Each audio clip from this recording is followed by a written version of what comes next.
Bonsoir à tous, merci de nous rejoindre sur Maritima TV. Soyez les bienvenus, prenez place pour le journal de ce vendredi 3 mai.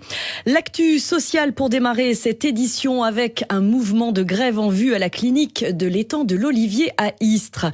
Un préavis a été déposé pour ce lundi par la section CFDT. En cause, la réduction de personnel, les conditions de travail, l'absence de dialogue social, mais c'est surtout l'éviction de la directrice de l'établissement qui a mis le feu aux poudres. Écoutez Nadia Boucherit, elle est déléguée syndicale CFDT, également secrétaire du CSE de la clinique de l'étang de l'Olivier à Istres. Elle est au micro de Rémi Reponti. On ne donne pas de raison d'absence de notre directrice et en même temps, on nous dit que la nouvelle directrice ne sera pas là. Donc, que fait le groupe ? On ne comprend pas le message qui est donné. Là où aujourd'hui, alors oui, on demande la réintégration de notre directrice parce que pour nous, elle menait le projet médical qui commençait à se développer. Elle a pu prouver qu'elle avait pu recruter des médecins. Depuis le mois de février, on a eu une directrice de soins infirmiers nationale qui est descendue et qui a donc par rapport à l'activité où on nous avait demandé d'augmenter les lits, réduit le personnel et où elle demande au personnel soignant de faire des toilettes aux patients pour une durée de 15 minutes. Donc, en gros, de chronométrer le soin apporté aux patients. Il se pose la question de la bientraitance, ou du coup la maltraitance. En demandant une activité croissante, ils réduisent le personnel. D'où ce mouvement de grève, en fait, pour décrier les conditions de travail qui sont insoutenables, en fait. Et les soignants ne peuvent pas travailler dans ces conditions. Et notez que la continuité des soins sera assurée lundi. C'est ce que nous a précisé le syndicat pendant ce mouvement de grève. Autre grogne à Marseille, dans les 4e et 5e arrondissements, une grève autour du ramassage des déchets qui a démarré mardi et qui concerne uniquement les agents syndiqués CGT, non majoritaires, on le rappelle, dans la cité phocéenne.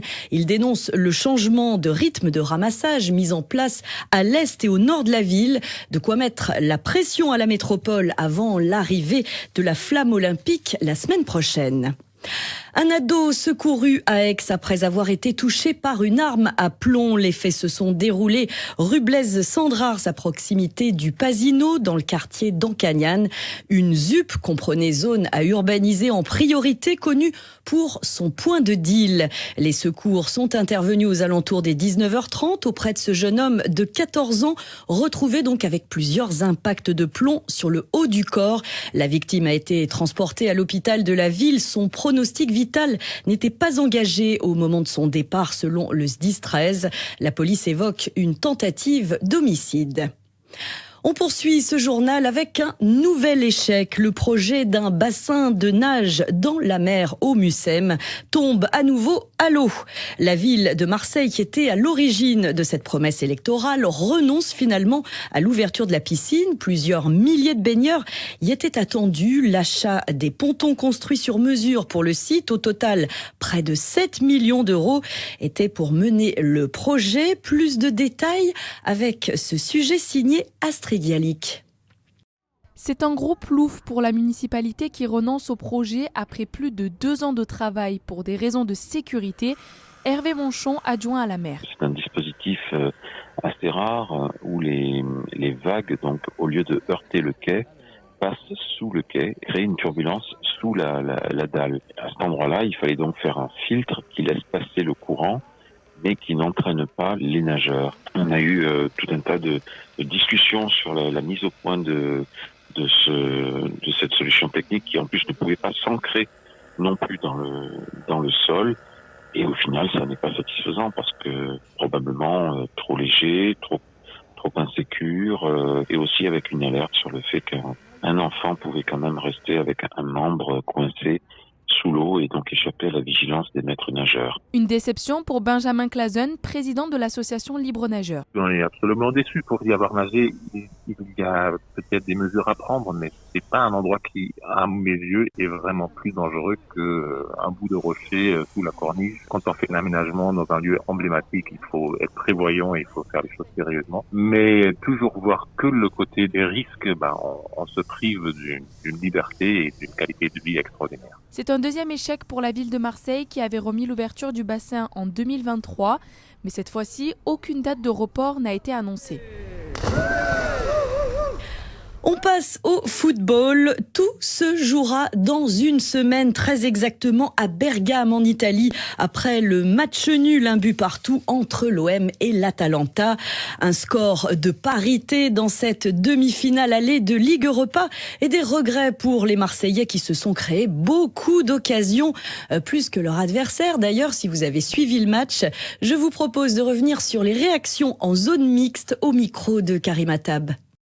Bien sûr qu'on avait beaucoup de chances, qu'on peut le faire mieux, on peut avoir la victoire, mais on est positif, et c'est comme ça. Après un match nul à domicile, c'est pas mal. Maintenant, il faut chercher la victoire là-bas. Est-ce que tu peux nous raconter un petit peu, on connaissait Chancel, le buteur de la tête sur corner, on a découvert Chancel et les frappes enroulés pied droit sur le poteau adverse. C'est normal quand tu s'entraînes avec au bas. C'est normal. Non, j'ai essayé. J'ai pris une grâce, opportunité, après j'ai marqué. Le plus important, je dis merci à nos supporters parce qu'aujourd'hui on a vu encore Vélodrome vibrer et nous sur les terrains on a donné à fond parce qu'on a bien géré notre match.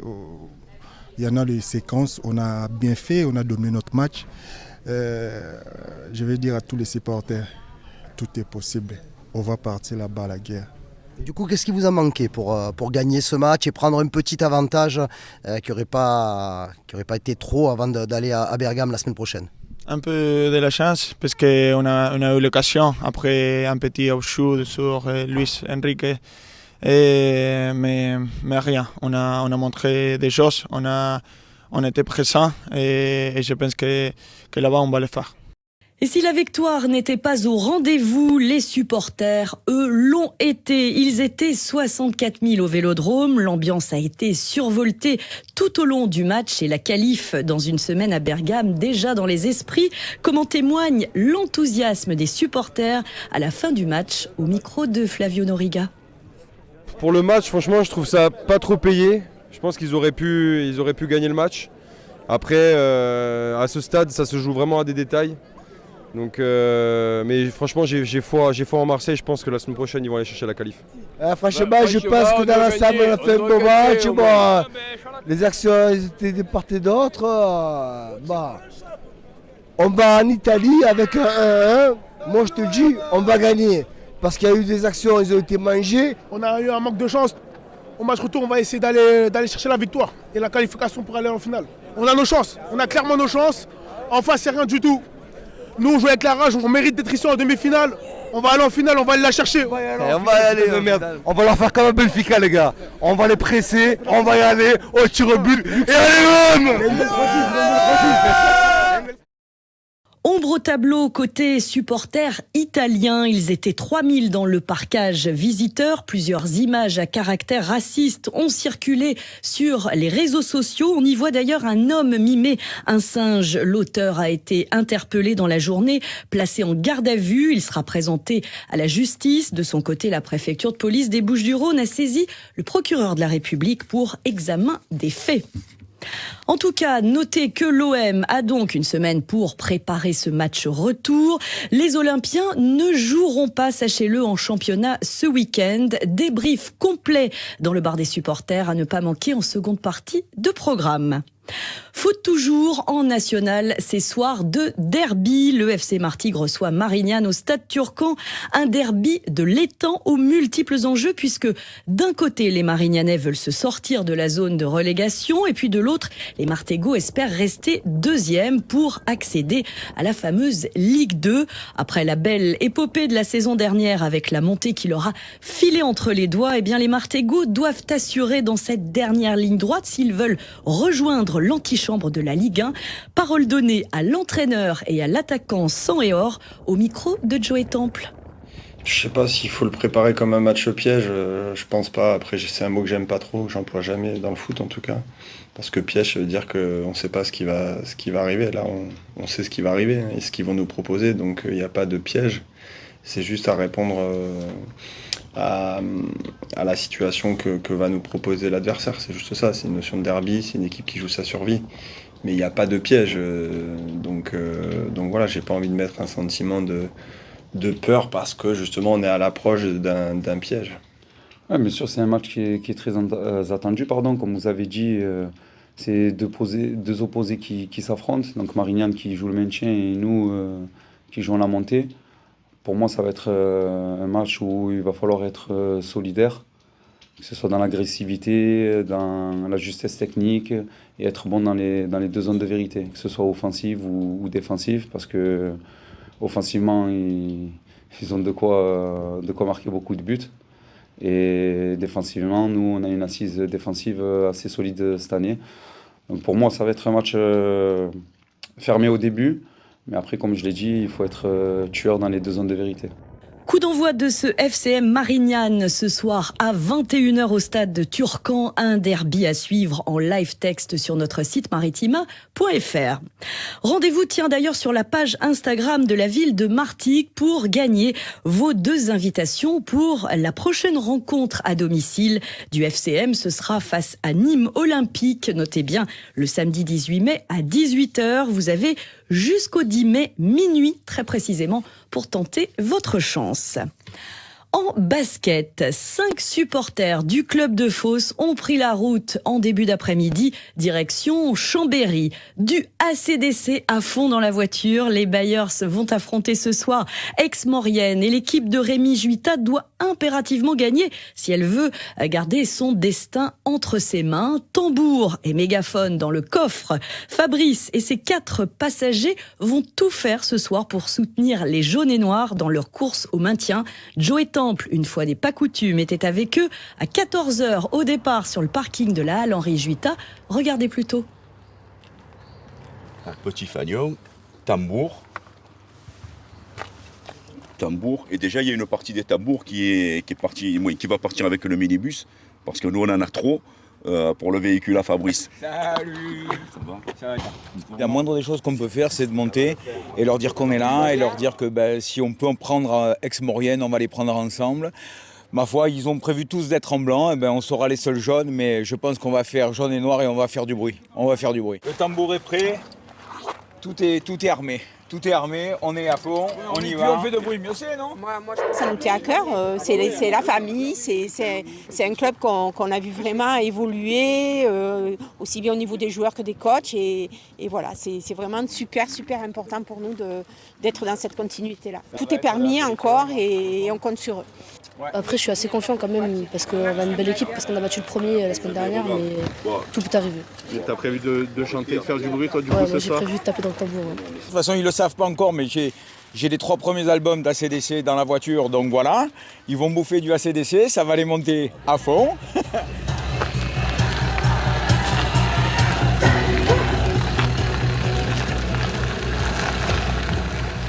Le match est à suivre en direct sur le site LNB TV. Coup d'envoi prévu à 20h pour les Bayers. On croise les doigts.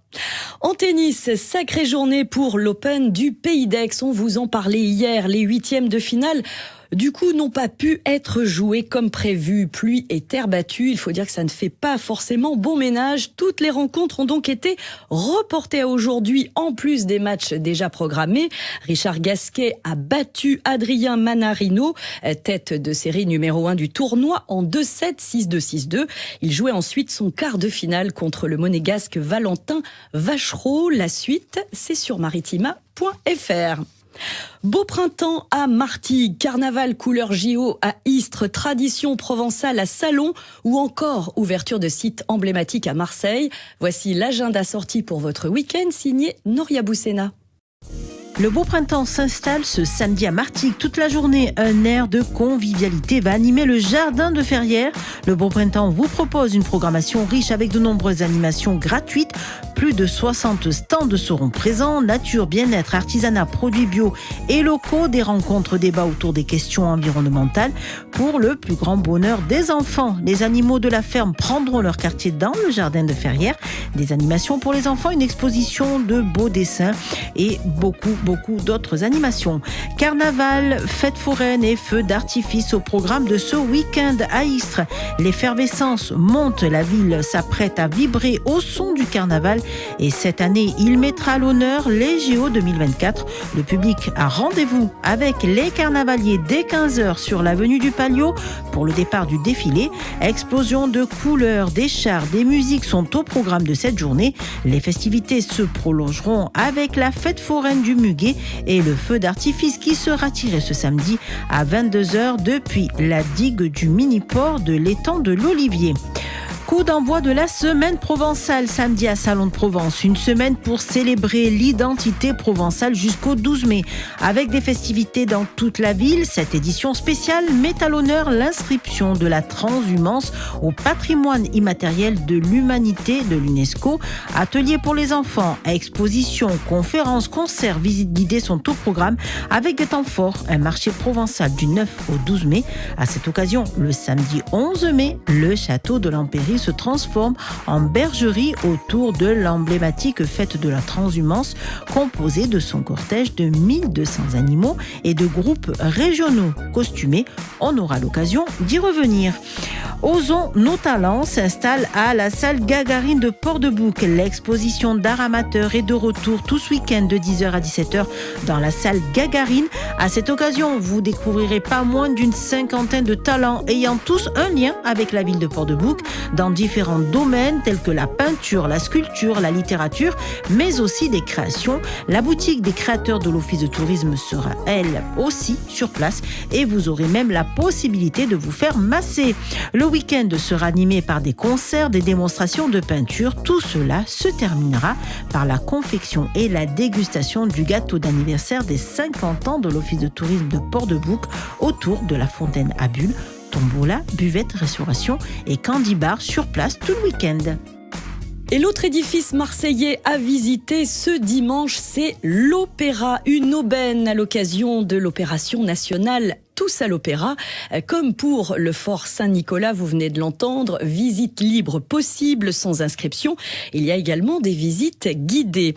Au programme, visite du hall, de la grande salle, de l'atelier couture et enfin des coulisses. C'est une visite coup de cœur pour toutes celles et ceux qui souhaitent et qui rêvent surtout de devenir petit rat de l'opéra. Programme et billetterie à retrouver sur le site opéra.marseille.fr. 50 ans déjà que Marcel Pagnol nous a quittés, le dramaturge, romancier et cinéaste amoureux de la Provence. Un demi-siècle après, la ville de Marseille a organisé récemment une visite guidée pendant 2 heures à travers le village provençal cher au cœur de l'écrivain, le village de la Treille au pied du massif du Garlaban. L'objectif, c'était de découvrir les différents lieux de séjour du petit Marcel et puis d'en savoir plus sur ses œuvres. Astrid Gialik a participé avec plaisir à l'excursion. Regardez. Du cimetière de la Treille où l'écrivain repose jusqu'à la Bastide Neuve où il a séjourné pendant ses vacances, les visiteurs ont pu suivre les traces de Marcel Pagnol, des sites célèbres tels que le Cigalon ou moins connus comme le Cercle. C'est une véritable immersion dans le passé pour la guide Cindy Despons. C'est l'occasion, même aux plus jeunes, de faire connaître cet auteur qui, pour nous, a vraiment été un emblème de la culture provençale. C'est là qu'on voit que toutes les générations, finalement, peuvent se retrouver dans ses écrits, dans ses films. Surprise, pendant la balade, le petit-fils du dramaturge Nicolas Pagnol a partagé une anecdote. Lorsque Marcel arrive dans la gloire de mon père, il dit « Cette petite forêt, je l'avais vue 100 fois en rêve et je m'élançais et je sautais de bonheur. » Voilà, c'est ici. Là où il jouait avec le petit Paul, où il mettait, lui-même le dit, Mission accomplie, la visite a remporté un vif succès. Et c'était une visite en famille. voilà, donc le montrer aux petits, et lui montrer Marcel Pagnol, et puis voilà, se replonger un petit peu dans cet univers qui est vraiment l'univers provençal. On retrace l'enfance, le parcours de l'enfance de Marcel Pagnol. C'était très sympathique, une ambiance familiale avec une guide qui savait de quoi elle parlait. Donc c'était très intéressant. Découverte, mais aussi souvenir de ses proches, comme son amie d'enfance surnommée Lily Desbellons dans ses écrits. Une occasion aussi pour en savoir plus sur ce village qui a connu peu de changements depuis toutes ces décennies. Plutôt sympa cette balade au cœur du village de la Treille, balade gratuite proposée par la municipalité. Si vous êtes intéressé, d'autres visites auront lieu à raison de 2 fois par mois jusqu'en août. Les prochaines dates, notez bien, les 11 et 25 mai. Et pour toute info, n'hésitez pas à vous rendre sur le site de l'Office de tourisme de Marseille. C'est la fin de cette édition. Merci de l'avoir suivi. Tout de suite, les prévisions détaillées de Paul Marquis, notre partenaire de la météo du 13. Je vous souhaite un bon week-end, un bon pont pour la semaine prochaine. On prend de l'avance. Je laisse Sandrine Calvérac aux commandes de ce journal. Très belle soirée à tous. À très vite sur Maritima TV.